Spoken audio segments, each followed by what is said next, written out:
Salam la Suède, j'espère que vous allez bien. Aujourd'hui, c'est pour parler de la mort de Werenoi. Et pour la première fois, je vais dire, en tout cas dans le monde francophone, c'est la première fois que ça m'a touché. Enfin, ça m'a légèrement impacté. Je vais pas faire l'acteur, je vais pas pleurer et tout, hein.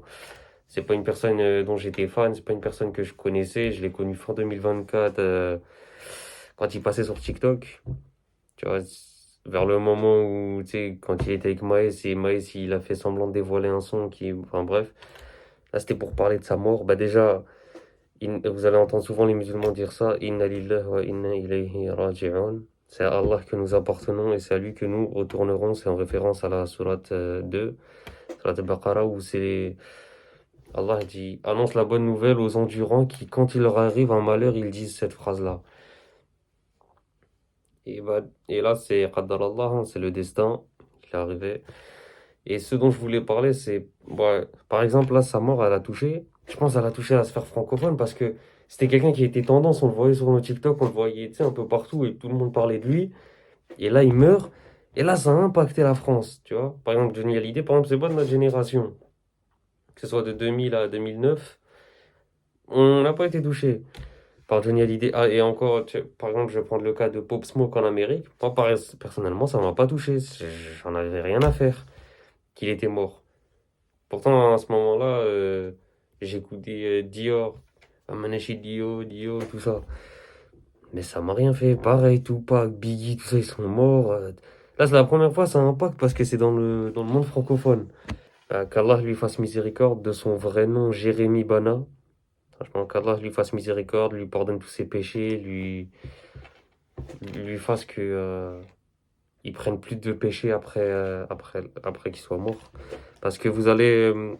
J'ai vu ça aussi sur les réseaux, les non-musulmans, ils comprennent pas. Ouais, pourquoi les musulmans vous interdisez d'écouter du ouais Renoir? Vous nous dites d'arrêter d'écouter. Vous savez, c'est pas tout le monde qui est musulman.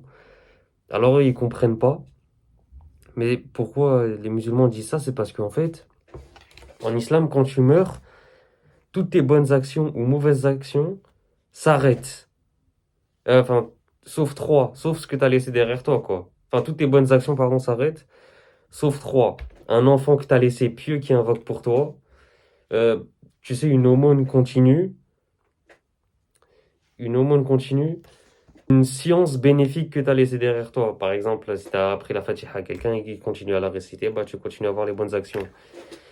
Et là, par exemple, ce que Werenoi a laissé derrière lui, bah, c'est toutes ces musiques, avec tous les clips et les meufs dénudées et toutes ces paroles obscènes.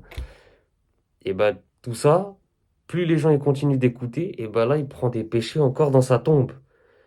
Et donc, niveau religieux, bah ça, sa famille, je pense, elle veut lui faire prendre le moins de péchés possible. Donc, tous les clips ont été supprimés. Ils ont contacté les autres rappeurs avec qui il a fité. Ouais, s'il te plaît, tu peux supprimer le clip, supprime les sons. Voilà, en fait, c'est le respect des religions. Et puis, même si on va même pas dans le religieux par rapport à l'islam, parce qu'en fait, on se remarque qu'ils détestent juste l'islam, bah, c'est le respect de la famille. La famille veut que tous les clips soient supprimés. Vu que ça y est, Werenoi, ils veulent le faire disparaître d'Internet, ça y est, ne parlez plus de lui. Mettez plus son image sur Internet, il est mort, ça y est. Tu sais, c'est le choix de la famille. Toi, maintenant, tu as enregistré son clip, tu le remets sur YouTube. Mais là, on parle même pas de religion, c'est un manque de respect. La famille supprime les clips, toi, tu l'enregistres, tu le remets sur YouTube. C'est un manque de respect, ça se fait pas. Et puis même si tu te mens pas à toi-même, t'aurais pas aimé qu'on fasse ça pour toi. T'aurais pas aimé qu'on fasse ça pour toi, quelqu'un de ta famille, un proche à toi. Serait le premier à crier sur tous les toits, à pleurer, hein, mais ça se fait pas, vous avez pas de cœur. Et là, quand c'est Werenoi, c'est. Ah non, mais vraiment, ces musulmans, ils veulent imposer tout à tout le monde. Alors voilà, faut être juste, hein, faut être juste, faut pas se mentir à soi-même. Si, c'est vrai que je comprends les non-musulmans, ils se disent, mais attends, c'est un peu hypocrite. Donc là, toute sa vie, lui, il a fait de la musique, de son vivant, il faisait de la musique. Et là, donc là, c'est au dernier moment, même pas au dernier moment, c'est après sa mort, là, on arrête. Non, mais c'est vraiment des hypocrites, ceux-là. C'est, en fait, ils comprennent pas, donc j'espère que vous avez compris, là, avec mes paroles. Ah ouais, je pense aussi à ceux qui vont me dire, parce que l'autre fois, on m'a dit, t'as réagi à une femme voilée, ouais, mais c'est juste parce qu'elle est rebeu, si ça serait une Renoir, t'aurais rien dit. Là, c'est un Renoir qui est mort, et j'ai réagi.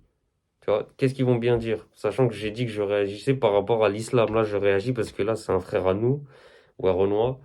Là, je réagis vraiment pour l'islam. Mais bon, ça essaie de me faire passer pour un raciste ou je sais pas quoi. Ouais, j'ai vu aussi ceux qui disent, ah, mais vous parlez de Werenoi, mais pourquoi tu parles pas de tes frères là qui subissent un génocide? Là-bas et là-bas. Ça n'a pas vraiment de rapport. En fait, ils sous-entendent comme s'il y avait une contradiction. Ah, donc tu parles de Werenoi, mais tu parles pas de tes frères qui subissent un génocide.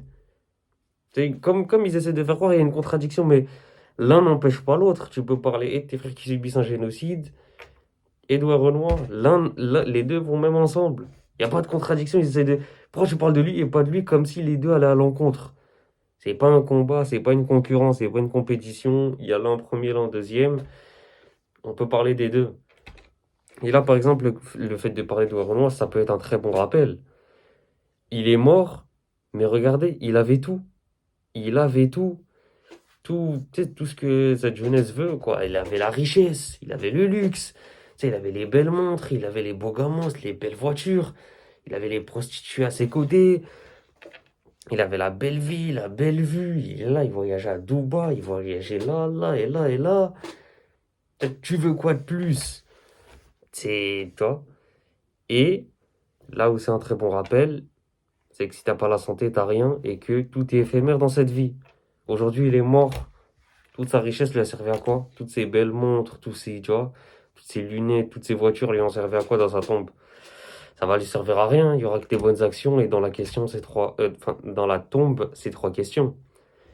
Qui est ton Seigneur? Qui est ton prophète? Quel est ton livre? C'est ces trois questions-là qui te seront bénéfiques, hein, et c'est comme ça. Et c'est tout est éphémère, hein, quand tu te dis, ouais, un tel, tu sais, il y en a beaucoup aussi, ils ont dit, ouais, j'ai même plus envie d'être riche. Bon, ils dosent pas, on a besoin d'argent quand même. Mais le fait que, tu sais, t'as tout d'un jour, tu peux tout perdre, tout est éphémère, t'attaches pas trop à cette vie, hein. Si, sur TikTok, hein, on n'en apprend pas des nouvelles, je vous apprends rien. Ceux qui sont, vous savez que sur TikTok, à partir d'une minute, si ta vidéo fait une minute, t'es monétisé. Des TikTokers qui ont pas de cœur, et le pire, c'est que c'est des musulmans. C'est des musulmans, c'est ça qui fait le plus mal. Ton frère musulman est mort, toi, t'as eu l'idée de lancer ton téléphone tout de suite. Ah, Warno, il est mort. Je vais faire un TikTok d'une minute, ça va buzzer. C'est sale, c'est sale. Surtout, frère, il y a des TikTokers, ils ont fait 5 vidéos. T'en fais pas une, t'en fais pas deux, t'en fais pas trois, t'en fais 5. Et tu sais, en plus, ils font des vidéos d'une minute, mais tu sais, surtout que tu sais, on se sait. Si ta vidéo, on se sait, on se sait. Tu sais, ta vidéo, elle dure plus d'une minute, on sait que tu l'as fait pour l'argent. On le sait. La vidéo, tu vois, elle fait une minute deux. Wesh, nous parlez pas de bonne pensée, c'est une dinguerie, ça. C'est des gens, ils ont pas de cœur. C'est des gens, ils ont. Et surtout, tu sais, quand tu fais une vidéo, tu penses argent. Tu sais, quand tu fais une vidéo, c'est pour qu'elle buzz. C'est pour qu'elle buzz. Tu poses pas une vidéo pour qu'elle fasse de vues. Et là, il y en a, ils se sont empressés. Ouais, Renoir est mort. Oh, vas-y. Oh, il est mort. Oh, lolo, ça va faire des millions de vues, ça, ok. Tu sais, il lâche des grandes phrases. Et ça l'avait fait avec les TikTokers avant. Et bon, là, je réagis.